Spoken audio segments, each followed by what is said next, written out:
Assalamu alaikum ji. My name is Hume Hashmi and I am your instructor for this course entitled History and Systems of Psychology. We have so far covered 7 lectures and we are ready to go into the 8th one today. मैंने आपसे पहले गुजारिश की थी कि आपके लिए मुनासिब होगा कि आप साथ साथ पढ़ते रहिए, साथ साथ मुताला करते रहिए. उसकी वजह ये है, नंबर 1, कि ये एक चेन ऑफ इवेंट्स है और अगर आप चेन को फॉलो करते रहेंगे तो आपके लिए ये सब्जेक्ट मैटर को समझना सहल और आसान रहेगा. और अगर आप इसको चेन को फॉलो नहीं करेंगे और बीच में से कोई लिंक आप मिस कर देंगे या भूल जाएंगे तो फिर it would be difficult for you to reconnect. And that is why I have been asking you to continue to read along as we go forward. देखते हैं कि अभी तक हमने क्या जाना था. We had covered up to the British associationists, and let us review that part. We are in Britain and we are talking about associationism, and in that context we talked about 2 great philosopher psychologists who are today in the history of psychology put together and are called associationists. These 2 are called associationists because their main thrust that we now have included in psychology was related to how ideas become related with each other. What is the basis of association of ideas? A very, very important topic in psychology today. At that time, the time that we are talking about, there was no separate subject of psychology. As I had stressed upon you, psychology was still a part of that larger whole that we knew as philosophy, and it hadn't become a separate experimental science by then. And these 2 contributors, because of their ideas that we now include in the realm of psychology, were considered associationists. And what is associationism? If you remember, let us review a bit about Aristotle. Do you remember what Aristotle said about how ideas become associated? We talked about the last time. Aristotle had said that ideas become associated because of, yes, 3 things. And what are those 3 things? Those 3 things, number 1, bataiye. You are right. Number 1 is similarity. Those ideas that are similar to each other get grouped together in our mind. What is the second thing that you remember Aristotle had said about association of ideas? Contiguity or nearness in space and in time. Those ideas that are near each other in space and in time become connected with each other. And what was the third idea that Aristotle had said? How ideas become associated? By contrast. Those ideas which are right opposite each other get connected together because of their contrast. Now, following the Aristotelian tradition, we have these 2 great British contributors that we now call associationists, that we talked about in the last lecture. The first amongst them was, if you remember, yes, Thomas Hobbes. Now remember, the correct pronunciation of the word. It's spelled Thomas, but it's pronounced Thomas. The T is hard. It's not Thomas, it's Thomas. Okay? And what did Thomas Hobbes say about association of ideas? Number one, that humans and animals are like machines, and that the laws that govern machines govern human beings also. And he had said that ideas become associated because of our wishes, our needs, and our desires. हमारी ख्वाहिशात जो हैं वो हमारे ideas को इकट्ठा कर देती हैं. और दूसरा बड़ा नाम जो इस रेफरेंस में आपने देखा था was that of the other great philosopher John Locke. Remember the spellings of his name, Locke. Although there is an E at the end, that E is silent. So it's John Locke. Now review in your mind what John Locke had said related to association of ideas. He coined the term, or he floated the term, tabula rasa. I'm giving you a hint so that you can build upon that. John Locke gave us the concept of tabula rasa. That, go on, think about it. That's right, that at the time of a child's birth, his mind is like a clean slate. बिल्कुल सफा शफाफ slate की तरह है एक बच्चे का ज़हन, उस पे कुछ नहीं लिखा. ये देखें, ये किस ग्रेट फिलोसफर के अपोजिंग है ये आइडिया? याद आ रहा है कुछ आपको? If I recall a few names for you, would you be able to connect those names with the conflicting idea that Locke had said? Here is one name, Socrates. Here's another name, Plato. If you remember, these two Greek philosophers were a teacher and a pupil. And both of them had propounded the view that information, knowledge comes by looking into ourselves, as if you have information and knowledge in the mind already existing there. So when John Locke says that at the time of a child's birth, his mind is like a tabula rasa, a clean slate, this point of view is in direct contrast to Socratic and Platonian point of view. याद आया आपको? अब ये उन philosophers के opposing point of view है. आप बताइए, आपका क्या ख्याल है? Do you think that knowledge and information primarily can be gathered by dipping into your own mind, that it exists there, that all that you have to do is dig it out? Or do you think Locke was right, that at the time of the birth of a child,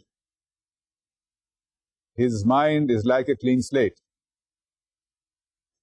मैं आपकी तवज्जो इस तरफ बार बार इसलिए करा रहा हूं कि ये दोनों ट्रेडिशंस जो हैं of considering ideas and innate, knowledge as innate and information as innate, or the source of knowledge as introspection, this is one line of thinking in the development of psychology. And the other line of thinking, the other line of pursuit is that knowledge and information can be gathered only by observation. So, you must keep these two parallel points of view in mind. They run parallel in the development of psychology. Excuse me. Now we are talking about John Locke, and he had said, we had covered him up in the last lecture, and he had said that mind is like a clean slate. And okay, how do we get ideas then? How do ideas become associated? The environment writes on it. Your experience, the things that you meet in life, the accidents that take place in life, these are the events that write on your tabula rasa.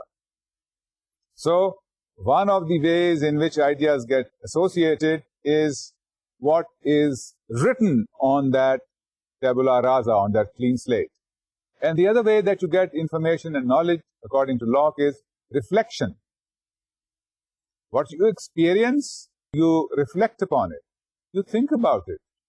And that is how ideas become associated. That is how you learn, according to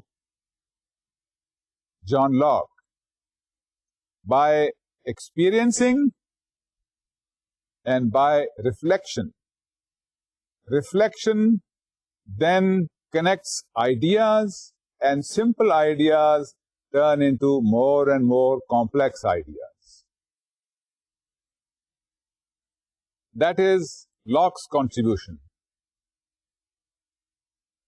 And now let us go forward of these two gentlemen and take a look at another British associationist before we cross the English Channel and go into France. First, look at the third British associationist. And the third British associationist is David Hume. David Hume, as you can see on your screen, was born in 1711 and he died in 1776. Hume also is considered an associationist and in the same line as John Locke. And what did John Locke say? That man's mind is like a clean slate. And what does Hume say? Hume says that information and knowledge comes only by observation. That our sense organs are the source of our knowledge, and true knowledge comes only from our sense organs. हमारे sense organs जो हैं, उन्हीं से हमें information और knowledge मिलती है. बताइए sense organs कौन-कौन से हैं? That's true. Eyes, nose, ear, tongue, and a sense of sensory sensation, feeling of touch. These are your sense organs. Hume says that the true source of knowledge is observation through the sense organs. But here there's a little twist in his philosophy also, because he also denies, at least partially, the existence of the material world. Now, this is a very strange thing, and he argues very vehemently in favor of his position. He says that table exists for me because I can touch it and I can see it. That if I were to move out of this place, the table would not exist for me because I cannot touch it and I cannot feel it. And that is what is important. That for me to be able to gather information, my sense organs must be sensitized. And only those things, those pieces of information can be collected to which my sense organs are sensitive. If my sense organs are not sensitive to those events and objects, then they don't exist for me.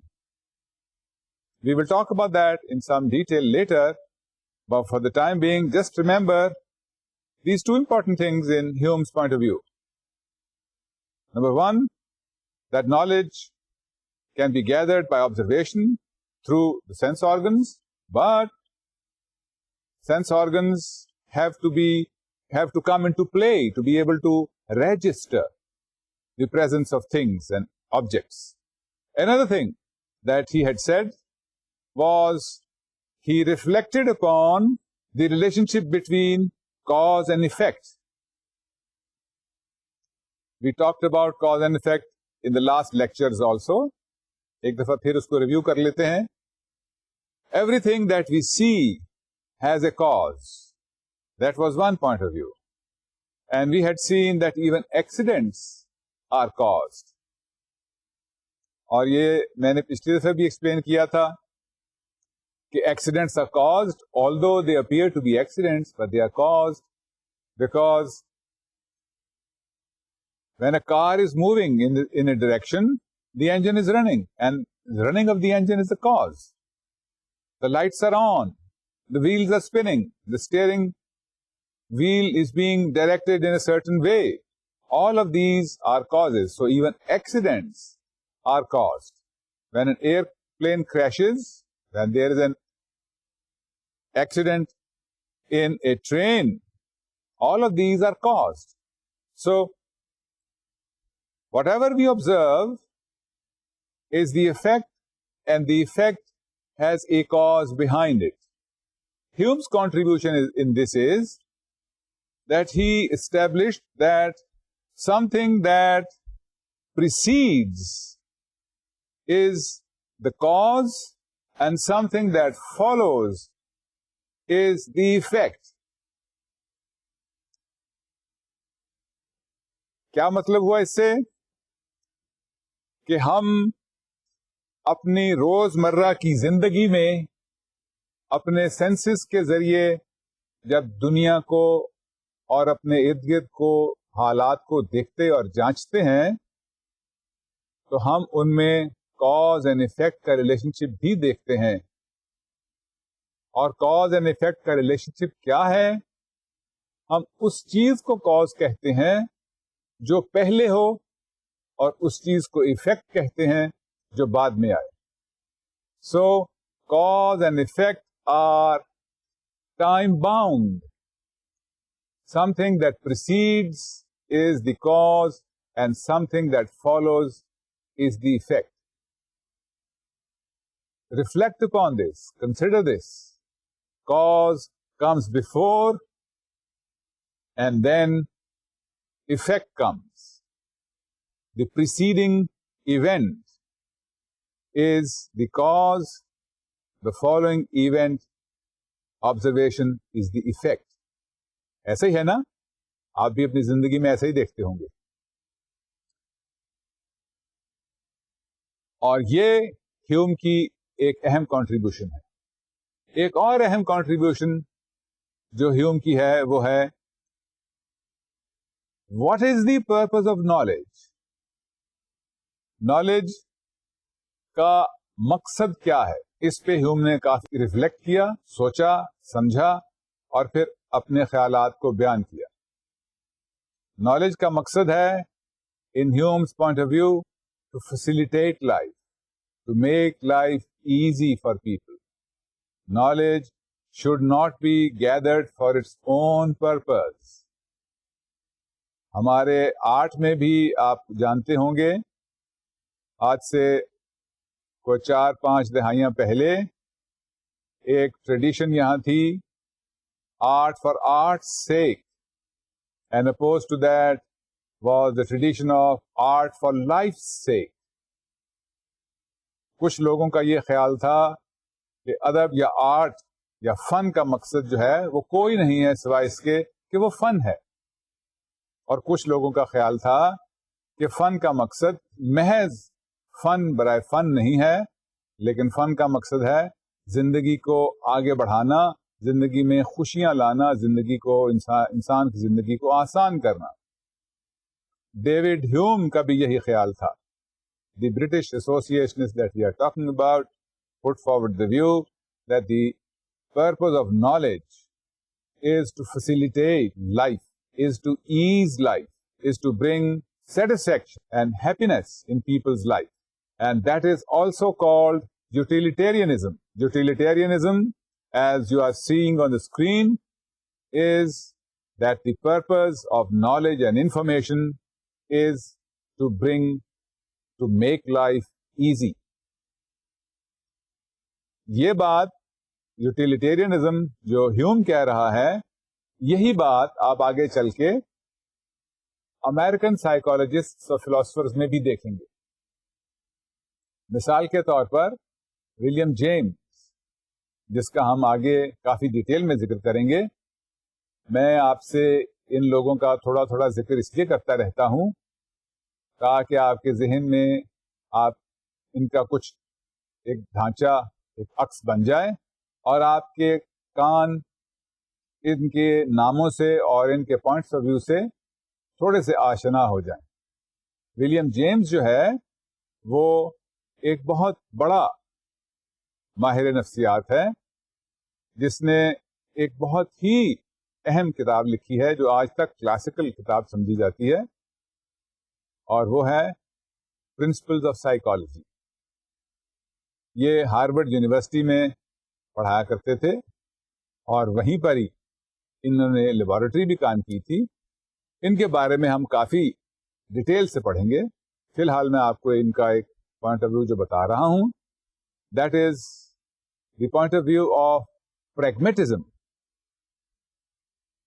What the British associationists, what the British philosophers prior to William James are calling utilitarianism, the American philosopher psychologist William James called it pragmatism.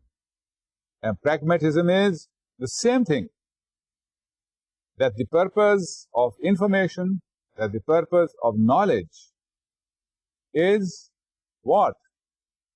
Not for its own sake, but to facilitate life, to take man forward. आपका क्या ख्याल है इस बारे में? देखें, आजकल के जो माहिरीन नफ्सियात हैं, थोड़ा सा एक आपको डाइवर्जेंट पॉइंट ऑफ व्यू बताता चलूं. कुछ माहिरीन नफ्सियात, खास तौर पे वो लोग जो रिसर्च से रिलेटेड हैं, those people who are called experimental or research psychologists, also distinguish between two levels or two kinds of researches. One, what they call pure research, and the other that they call applied research. ये pure research क्या है? कुछ experimental psychologists या कुछ ऐसे लोग जो कि एक्सपेरिमेंट्स में ज्यादा दिलचस्पी रखते हैं, their point of view is that we should conduct experiments, that we should gather information, whether that information can be used now or not. Because information gathering is an end in itself, and this is called pure research. मिसाल के तौर पर, if I were to research why do people use perfume, that would be an example of pure research. I might use this information later, but for the time being, here I am collecting information for its own sake. Why do people use perfume? Apparently, there doesn't seem to be a practical purpose for collecting this information. Would you agree with me? Let's go a little forward. And then there are the applied researchers. And who are the applied researchers?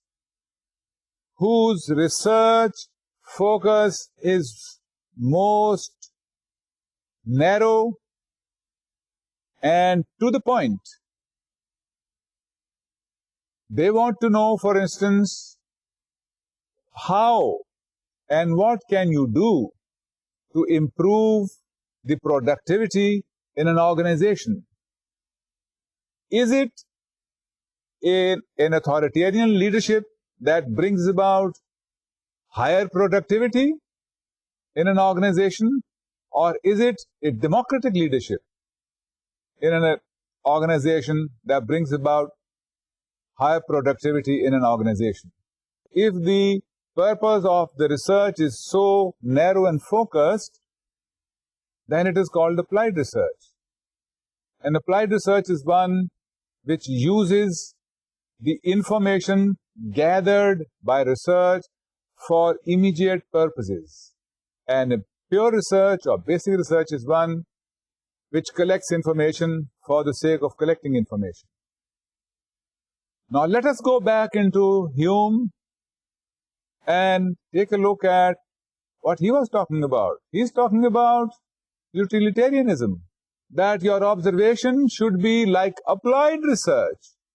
That if you are collecting information, that information must add to human welfare, human well-being, human happiness, human satisfaction. Research purpose, observation purpose is more applied. Do you see the connection here? The connection between what the experimental psychologists call basic research and applied research. Applied research is nearer to the concept of utilitarianism and nearer to the concept of what William James had said, pragmatism. So we have this basis here of pragmatism and utilitarianism. And Hume's point of view was that the knowledge should be gathered for practical, applied, utilitarian, pragmatic purposes. It should facilitate, it should serve man, it should facilitate his life. ये एक अहम contribution है Hume की। एक और जो बात Hume ने कही है जो मुतल्लिक है हमारे इमोशन से, he distinguishes between two kinds of emotions or two kinds of passions. One that he calls a violent passion and the other that he calls a calm passion. Well, what are violent passions? जिनमें इर्ताश हो, जिनमें movements ज़्यादा है. He considers those violent passions. Love and hate. Love is not passive. Neither is hate passive. Love propels people. So does hate propels people. Love makes the body, makes the soul bubble. It grows in you. It propels you forward. It might be a love of a person. It might be love of knowledge. It might be love of God. It might be love of evil things such as wealth. It might be love of dogs. But whatever the target of the love is, it is something that is propelling you. And that is why Hume is calling it a violent passion. Because it shakes you, because it makes you move forward. And then there is the passion of hate. Again, hate is something that bubbles inside you. It doesn't leave you all by itself. It doesn't leave you alone. It's a negative emotion, but it's an emotion that propels you. And that is why Hume calls it a violent passion or a violent emotion. And then opposed to that are some what he calls calm passions or calm emotions. What are those calm passions? The feeling of aesthetics. What happens to you when you listen to a good opera or a good ghazal, or when you look at a good painting? What happens to you when you look at somebody perform very well in dance? You sit there and probably tears come in your eyes. Your eyes get welled up. That is, it is opposed to the passion of love or hate because it is calm. It is not propelling you forward. It is not pushing you from inside to do things. It is creating a sea which is deep, but on the surface it is calm. And that is what the passion of aesthetics is, according to Hume. और दूसरा क्या passion या किसी और तरह का ऐसा passion क्या है? The sense of morality, the feeling of morality. Morality क्या है? The sense of propriety, the sense of goodness, the sense of differentiating good from the bad. That is also a calm passion, according to Hume. तो ये Hume के अहम ideas हैं. Observation and gathering of knowledge, and then the relationship between cause and effect, and then the concept of utilitarianism, or what William James had said, pragmatism, and then different types or categories of passions. These were the three great associationists in Britain. नाम याद कीजिए, अभी हमने नाम लिए. Let us now cross the English Channel and go into France and take a look at some of the contributions made by French philosophers and psychologists. The first French philosopher or psychologist that we are going to talk about is Diderot. Notice the D's in his name are soft and the T at the end is not pronounced. It's Denis Diderot. The T at the end is silent. इससे पहले कि हम इनका कुछ जिक्र करें, let me relate a few things about the times. I want to talk about the year 1789. Why is the year 1789 so important? That is the year that the French Revolution took place. Why was it so earth-shaking a year for the whole of Europe? Because in France, the system of feudalism had come to an end. People rose against the feudal system that we call the जागीरदारी system. आप जानते हैं उस वक्त तक लोगों के पास बहुत बड़ी बड़ी जायदादें थीं और वो लोग जो थे वो जागीरदार तबका जो था वो उस वक्त का हुक्मरान तबका समझा जाता था.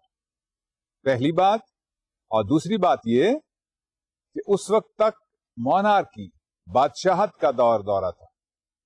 लेकिन 1789 में when people rose against it, the French monarchy fell and feudalism came to an end in France. And that is why it is considered an earth-shaking experience for France and the whole of Europe. एक बात जो मैं यहां point out करना चाहूंगा वो ये है कि फ्रेंच रेवोल्यूशन को इंडस्ट्रियल रेवोल्यूशन के साथ मिक्स नहीं करना चाहिए. इंडस्ट्रियल रेवोल्यूशन की ओरिजिनेशन ब्रिटेन में हुई और फ्रेंच रेवोल्यूशन से बाद हुई. उसको भी हम इसी तरह से सरसरी तौर पे देखेंगे और उसका भी असरात हम देखेंगे कि इंसान की सोच पर और उसकी नफ्सियात पर क्या पड़े. But for the time being, let us consider what happened as a result of the French Revolution. feudalism came to an end, monarchy finished in France, and France was declared a republic. As a result of that, the materialistic point of view that the world is made of matter, that the universe is made of matter, that everything that we see around us is a different or a separate expression of matter, that idea became prevalent. When that kind of an idea becomes prevalent, obviously it is going to impact psychology and philosophy. And this is what we find most prominent in the philosopher-psychologist that we had started talking about, Denis Diderot. Diderot was born in 1713 and he died in 1784. His point of view was the materialist point of view. He proposed that matter is dynamic. इसका क्या मतलब है? Matter तो पत्थर भी है, तो पत्थर हिलता है. Is it dynamic? आप सोचिए, मैटर तो ये कुर्सी भी है, ये मेज भी है जिस पे आप बैठे हैं. क्या ये डायनामिक है? Are they moving? Apparently, a stone or a chair or a table is not dynamic, is it? Well, you are wrong. A stone is dynamic because it does not keep its shape for times immemorial. It is slowly eroding. Wind, air, air pressure, humidity, heat, cold, all of these elements are acting upon a stone, and stone is changing its shape. So is a chair, so is a table. So these matter, these things that you see are dynamic. And this is what Diderot is saying, that matter is dynamic. Okay, and if man is also made of matter, इंसान भी मादा ही है, तो फिर इसमें क्या चीज है? There are particles, and those particles create sensations and feelings in the body. ये देखिए, ये 18वीं सदी में बातें कही जा रही हैं. 1720, 1740, 1750, we are talking about those times. And Diderot, the great French philosopher and psychologist and thinker, is asking us to pay attention to the particles that play their role in determining the sensations in the body of a man. All right? That's one important idea that he had proposed, that matter is dynamic and that the movement of particles in the matter creates sensations and feelings in the body of a person. What is his other major contribution? His major other contribution is that memory of a person is a function of the brain of a person. He postulated that memory is a function of the brain. इससे क्या मुराद है? When a human brain functions, one of the things that it creates is memory. It's your eyes are a sense organ, but vision is a function. Your ear is a sense organ, but hearing is a function. Your nose is a sense organ, but your smell is a function. Diderot भी यही कह रहा है, that memory is a function of the brain, and that both man and animals possess memory.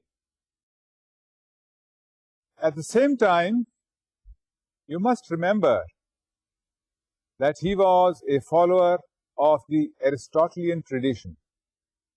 What is the Aristotelian tradition? That knowledge and information comes from observation. That knowledge is gathered by observation and experimentation. It doesn't come from just introspection or reflection.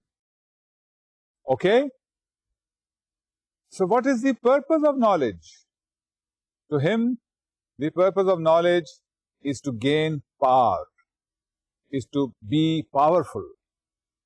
Man and nature are pitched against each other. Man, it appears, is the weaker link in this nature versus man duel that's going on. So, knowledge should be gathered because it empowers man. अब ये modern psychologist जो हैं वो भी यही बात कह रहे हैं. मैं आपकी तवज्जो एक बहुत अहम मसले की तरफ इससे मुतल्लिक कराना चाहता हूं, और वो मसला है, here is a question for you to consider. Should man gather power? Should man become powerful over nature and over others? Your answer probably following the line of Diderot would be, yes, man should be powerful. But if man uses that power to exploit others, if man uses that power to degrade environment, is that power good? That is the dilemma, that is the question of psychologists of the 21st century. Diderot had touched upon it earlier, but we are faced with this dilemma now. Yes, knowledge should lead man to gain power. Knowledge should lead man to ascend, to be able to conquer nature. But then, if man conquers nature, isn't he manifesting, isn't he exercising negative power? Yes, he is. So, this question of knowledge leading to power was very relevant in the times of the French Revolution and after, but man has so much power now in the 21st century that we have to consider the limits of power, the parameters of power. Because if power goes beyond those parameters, beyond those limits, it becomes a negative power. We will talk about it. When we come to other lectures, we will talk about these things. I want you to be sensitized about it. Now, from Diderot's point of view, knowledge is to be gathered through observation, and that observation and knowledge makes man powerful. This is one of the important contributions of Diderot. Let us go forward of him and let us take a look at another important name that belongs in the same era and in the same country, and that is Comte, Auguste Comte. ख्याल रखिए, ये T इसके नाम में भी soft है, इसका नाम भी Comte है. Comte was another French philosopher contributor who was born in 1789. What is the importance of the year 1789? अभी मैंने आपसे गुजारिश की थी. That is the year of French Revolution. Remember? That is when monarchy and feudalism had come to an end in France. That is when France was declared a republic. And that is when, a few years later, Napoleon became the head of the French government. आपको Napoleon का नाम तो पता ही होगा. Well, this is the year 1789 when Comte was born, and he died in 1875. Now, Comte is somebody who is considered the first sociologist that mankind knows about. What is sociology? Before we go into describing what Comte had said, let us take a look at what is sociology. Sociology is a study of groups of people, larger groups of people, where psychology focuses on small groups or individuals. Sociology focuses on aggregates of behavior, how large groups of people behave, and that is what sociology is. And Comte is considered one of the pioneers, one of the beginners of the subject of sociology. Well, what does he say in terms of his psychological points of view? He put forward the view that there is no difference in the elements of trees, man, and animals. इसलिए दरख्तों को, जानवरों को और इंसानों को एक ही laws के जरिए से पढ़ा जा सकता है. Very simple, same behaviour and same everything in trees, animals and man. He also said that we should not be too concerned about cause and effect relationships, that we should observe, collect information, and from that pool of information draw conclusions. He is following, as you can see, the Aristotelian tradition, that he is asking us to collect information, but then he says only a pool of information would give us a correct picture. And then he also goes on to say three things about how a man has developed. Man's consciousness first looked at supernatural. He believed that there was an external supernatural force that determined man's behavior and his wishes and desires. The second stage was when he explained man's behavior in terms of mechanical laws, that the way machines behave, that is how human beings behave. And the third way that he put forward is that man can be understood in deterministic ways. That is, we can understand man's behavior in relationship to cause and effect. चलिए अभी तक जो हमने आज देखा है उसका जिक्र कर लेते हैं. Let us recap. We talked about a British associationist, Hume. And what did Hume say? That mechanistic laws govern our behavior. That the purpose of knowledge is to facilitate man's lot, and that man has violent and calm passions. Then we crossed over from Britain, ending up British associationism, and we went into looking at the French contribution.